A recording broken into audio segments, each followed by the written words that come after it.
Aquí Efraín, Y aquí Ignacio y esto es Shots de Ciencia. ¿cómo le va, Nacho? Oiga, le tengo una pregunta así crucial. ¿Usted ha jugado Clue? Sí, he jugado ese juego de mesa en el que toca descubrir quién fue el asesino y dónde fue el asesinato y con qué arma, una cosa así. ¿Usted sabía que ese juego tenía una película? Que de hecho fue después del juego. Se oye reaburrido, para serlo honesto, una película sobre un juego de mesa. Pero, pues, también Jumanji aguanta y era sobre un juego de mesa. Buen punto. Bueno, hoy le voy a contar una historia como la de Clue. ¿De asesinos? No precisamente de asesinos, pero sí que tiene mucho de la labor detectivesca. Resulta que hablé con Lilisbeth Rodríguez. Soy bióloga, graduada de la Universidad de Panamá, botánica específicamente, pero básicamente he estado trabajando más que nada con asistencia a campo en proyectos de ecología. Rodríguez trabaja en el Instituto de Investigación Tropical Smithsonian en Panamá y precisamente ella hace parte de un proyecto para saber más de una planta muy particular. ¿Cuál? Se llama Samia pseudoparasítica. Oba, interesante ese nombre. Parece sugerir que es un parásito por lo de parasítica, pero no por lo de pseudo. Sí, es una planta única, diría yo. Crece encima de las ramas de los árboles y usted la puede encontrar entre, no sé, de a 7 a 25 metros de altura. Es una planta que parece una palma, pero es una gimnosperma. Para los que no se acuerdan de la clase de biología, una gimnosperma es una planta que, aunque tiene semillas, no tiene frutos. Es similar a lo que vemos en los pinos, por ejemplo. Entonces, para recapitular, parece una palma, pero no es una palma y se llama samia. Sí, y vive solamente en Panamá. Únicamente usted en el mundo la encuentra allá. Y es muy especial porque dentro del grupo de las gimnospermas es la única planta conocida hasta el momento que tiene un modo de vida epífito, o sea, que crece sobre los árboles. Por ejemplo, como las bromelias o las orquídeas, que también son epífitas. Así, o las barbas de viejo, esas plantas Ujú. que parecen líquenes y cuelgan de las rocas y de los árboles. Esta samia es rarísima. En todo caso, no se conoce mucho de ella y ahí es donde comienza esta historia. Entonces, para ponerle en contexto, resulta que en el Smithsonian, Rodríguez conoce a Juan Carlos Villarreal, un biólogo que estudia la samia pseudoparasítica. Y como él, ya sabía que Rodríguez tenía experiencia con las plantas epífitas, especialmente porque ella sabe bien y conoce muy bien el arte de treparse a un árbol, él le comenta que si quiere Participar como pasante en el proyecto, encargándome de las salidas al campo a colectar no solamente de Samia pseudoparasítica, sino de las otras especies de Samia en Panamá, hojas, semillas, bueno, toda cantidad de tejidos para poder llevar al laboratorio y analizar. Y en esas, Villarreal también le dice a Rodríguez que en efecto no se sabe nada de esta planta y que hay un enigma. No se conoce cómo es que la samia llega hasta allá arriba en ese árbol. Mejor dicho, no hay idea de quién la está dispersando. Y le sugiere que instalar cámaras en el dosel de los árboles podría ayudar a ver quién es el ladrón. Así, las cámaras trampa que están tan de moda. Sí, cámaras que se utilizan en estudios biológicos y de biodiversidad y que comúnmente tienen un sensor que cuando se activa con el movimiento toma una foto o un video. Ok. Entonces, Rodríguez. Yo en ese momento recordé entonces a Claudio Montesa, el otro Ok. coautor del el paper, Sí. y quedo con él en una de las estaciones de Smithsonian, en la isla Barro Colorado. Claudio es experto en el manejo de estas cámaras y en un almuerzo casual Le comento de este interés, de esta intriga por saber quién dispersa la semilla de Samia pseudoparasítica, una especie que pues en ese momento ni siquiera Claudio sabía de qué especie le estaba hablando. Vale, ahí se empieza a armar el combo. Yo por el lado de escalar árboles, de conocer ya la planta en campo, él por el lado de conocer cámaras trampas y tener una vasta experiencia en esto. Y bueno, junto a otro compañero, Pedro Castillo. decidimos ir a campo y poner todo eso en práctica y ahí comenzamos a colocar las cámaras en el dosel sin saber si funcionaría o no. ¿Y si encontraron al culpable o, bueno, al dispersor? Interesante pregunta, Nacho. ¿Qué? ¿Le damos leñita? Hágale, Efra.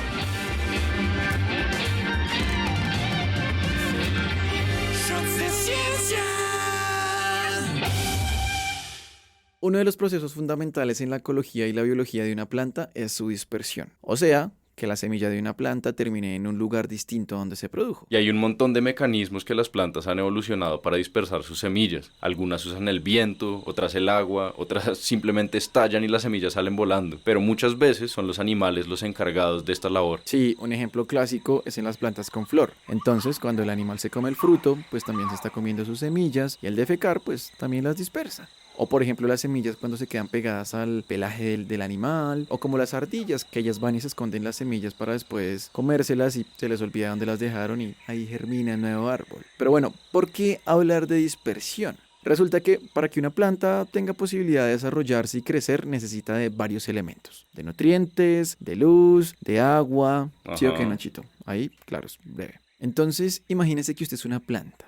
Usted está tranqui con sus nutrientes, con su agüita, se broncea con la luz, relajado. Sí. Pero ¿qué pasa si de pronto al lado suyo empiezan a llegar más plantas? Pues entonces esos recursos que necesito no son solo para mí. Me toca o compartirlos o competir por ellos. Ajá, por eso dispersar las semillas se vuelve un proceso tan importante para las plantas, para evitar la competencia. Y ahora sí, volvamos con la samia. Una semilla tan pesada como la de Samia pseudoparasítica inmediatamente caería allí. Es muy pesada, va al suelo, no va para ningún lado. O sea, va a tener competencia con otras plantas e incluso con su madre. Entonces ellas necesitan buscar la manera de poder distribuirse y la manera de no tener este tipo, digamos, de pelea por nutrientes entre especies. Y también está el detalle importante de que esta samia es la única en el grupo de las gimnospermas que es epífita, o sea que crece encima de los árboles. Si uno mira en detalle, el epifitismo ha aparecido varias veces entre las plantas con flor y usualmente es el viento el que dispersa sus semillas.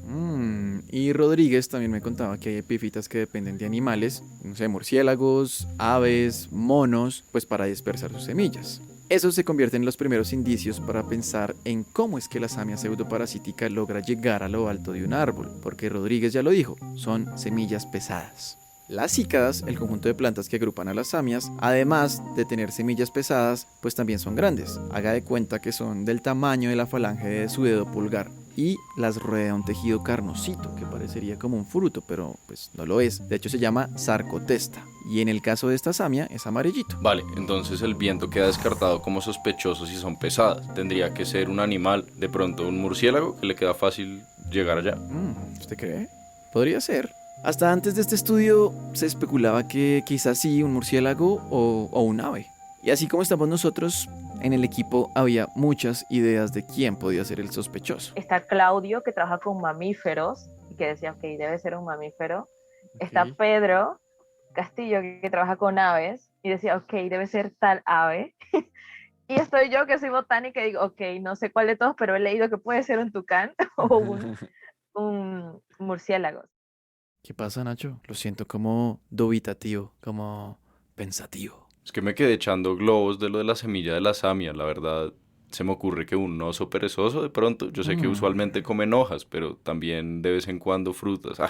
Yo no sé. Sí, entiendo esa frustración porque en efecto no hay suficiente material como para descartar opciones. Por ahora, sí o sí, todo parece indicar que es un animal. Bueno, pero ¿cuál? Bueno, para saber eso hay que irse a finales de 2019. En esa época instalaron cámaras trampa en lo alto de unos árboles de 3 áreas protegidas. Entonces está la de Palo Seco, Santa Fe y el Copé. Son 3 parques nacionales que quedan en el occidente de Panamá. Y el plan era claro: ir a campo, identificar los árboles que tenían las samias encaramadas, treparse al árbol, instalar las cámaras y listo. Suena sencillo, pero... Tú puedes redactar lo que tú quieras en el laboratorio, sentado en un café, pero cuando llegas a campo, todo se puede cambiar. Uy, ¿qué pasó? Lo primero es que necesitaban encontrar individuos de samia pseudoparasítica que tuvieran un cono cerrado, o sea, la estructura donde se producen las semillas. Para seguir con la analogía, como los conos de los pinos. Sí, parecidos a esos. Y que estuvieran cerrados era muy importante. Luego, si identificaban creciendo las samias sobre un árbol, había que garantizar ciertas condiciones como que la distancia de la cámara y la samia fuera la apropiada. Entonces caminábamos, recorrimos, cuando encontrábamos una decíamos, uy, excelente planta, excelente cono, y yo como, no puedo subir esa rama, me voy a venir abajo. Claro, hay una cantidad de factores que uno no tiene ni idea que van a estar ahí hasta que uno está en campo. A uno ni siquiera se le ocurren cuando está diseñando el experimento. Pero, como me está contando esta historia, supongo que igual lo lograron. Sí, lograron poner las camaritas a 2 metros de las samias con los conos cerrados. Re bien. Ahora solo tocaba esperar que se tomaran las fotos, se registraran los videos, luego ir por todo este material, analizarlo y listo. Y el registro empezó en octubre del 2019. Y todo iba saliendo bien hasta que a partir de mañana miércoles a las 5:01 de la mañana se ampliará la cuarentena a 24 horas. Calles desiertas, negocios cerrados y supermercados fuertemente vigilados es la estampa de la ciudad de Panamá en su primer día de la cuarentena total para frenar el COVID-19. Antecitos de que declararan la cuarentena obligatoria en marzo del 2020, como aquí, les tocó ir a recoger las cámaras y les tocó ir a hacerlo rápido. Entonces se montaron al carro y después comenzaron el viaje para ir a recoger las cámaras a cada parque. Entonces veníamos desde el más lejano hacia acá. ¿Cómo cuánto están alejados los sitios? Uy, ponle que el más lejano nos toma por allí unas 8 horas.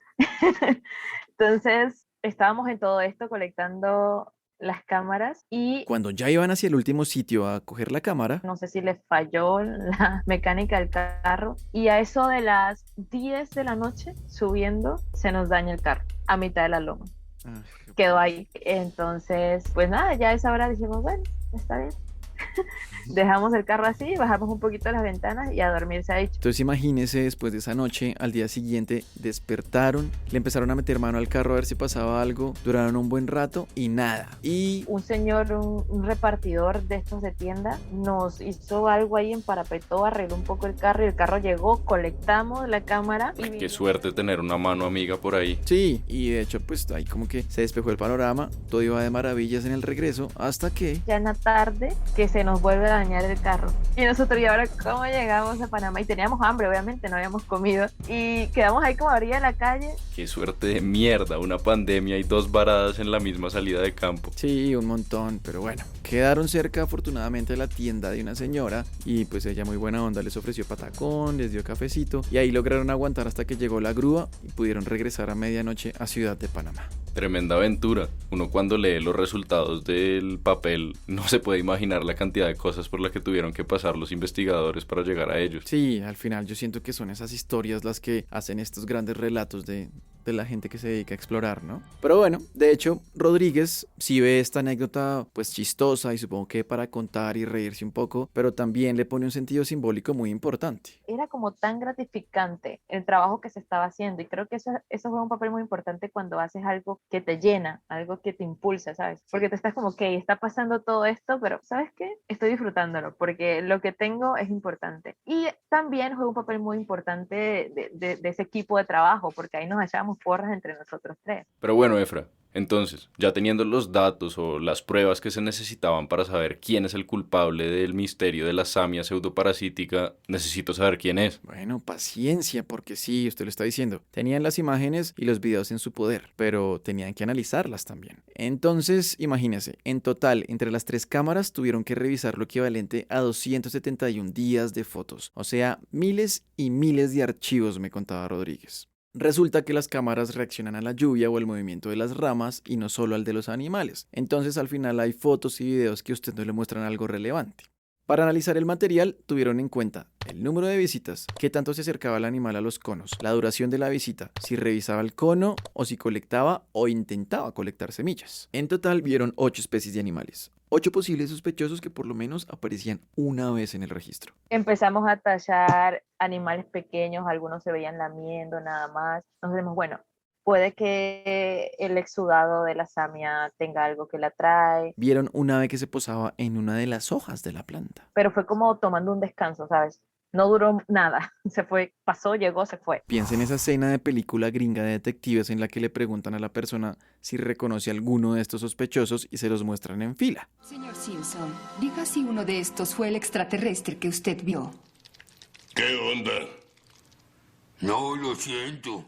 Entonces, en esta fila hay un tucán, una ardilla, un mono capuchino, una marmosa, que es como una zarigüeya pequeñita, otro mamífero que se conoce como tamandúa, un quincayú, que es un pariente del mapache, una zarigüeya, que aquí en Colombia de hecho le decimos chucha, y un olingo, que es otro mamífero arbóreo muy tiernito. Si pueden, visiten las redes de Shots de Ciencia para pues, que vean fotos y videos. Entonces, el tucán, la ardilla, el mono, la marmosa y la tamandúa quedaron registrados solo una vez y únicamente en un parque. Palabras más o menos quedan descartados como sospechosos. Queda entonces el quincayú, A ese man lo vieron 6 veces entre el Parque Santa Fe y el Copé, la zarigüeya que la ven 19 veces, también entre esos 2 parques, y el olingo. que quedó en cámara 64 veces entre el Palo Seco, el Santa Fe y el Copé. No, pues ese olingo tiene toda la cara de ser el culpable. Sí, también dio papaya no solo por las veces que apareció, también porque tenía un comportamiento muy sospechoso. Siguiente noche, Olingo nuevamente allí, solo visita, se fue. Lo cual empieza entonces a ser curioso para nosotros como, ok, ¿será el mismo Olingo? ¿Serán diferentes Olingos? ¿Por qué está oliendo la samia? ¿Por qué está oliendo ese cono?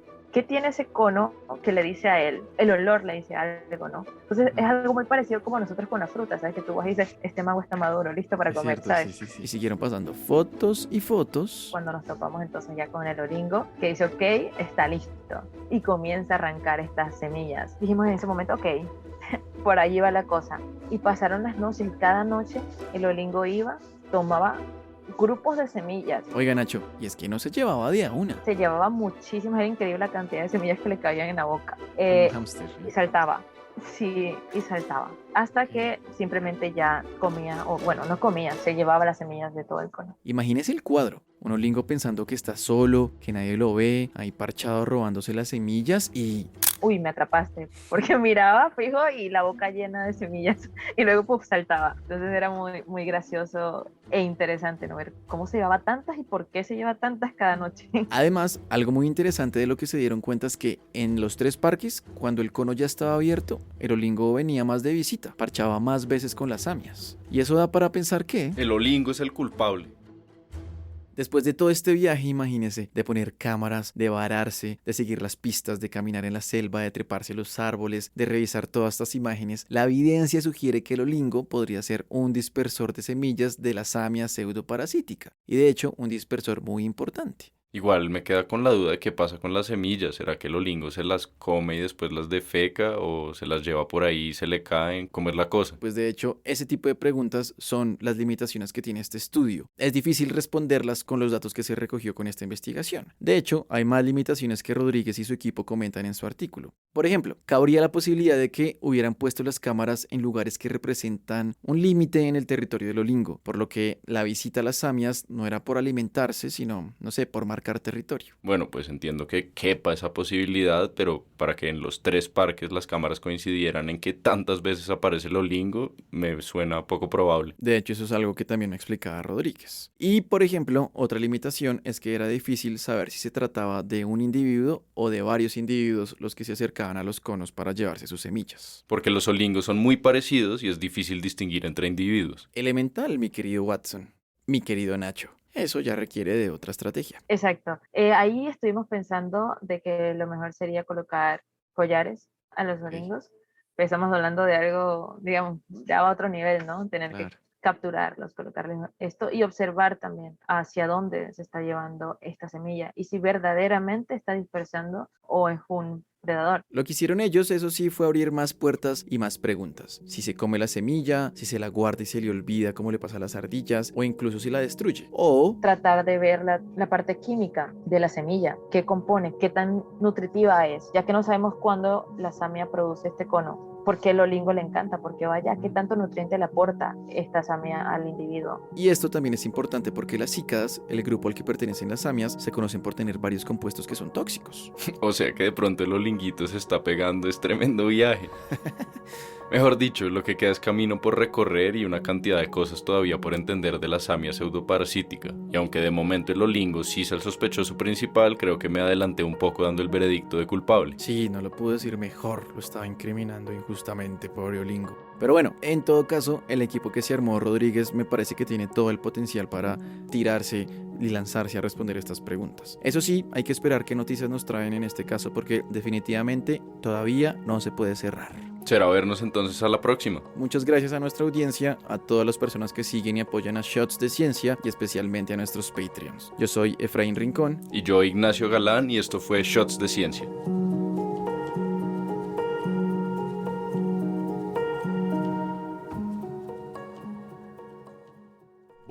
Buenas, ¿qué onda? ¿Todo bien? Oigan, les queremos contar una cosa. Este cuento de la ciencia chache, la charladita y chévere, se está poniendo cada vez mejor. Sí, y queremos seguir hablando de ciencia, pero con ustedes. Porque sin su apoyo, pues este cuento no tendría mucho sentido.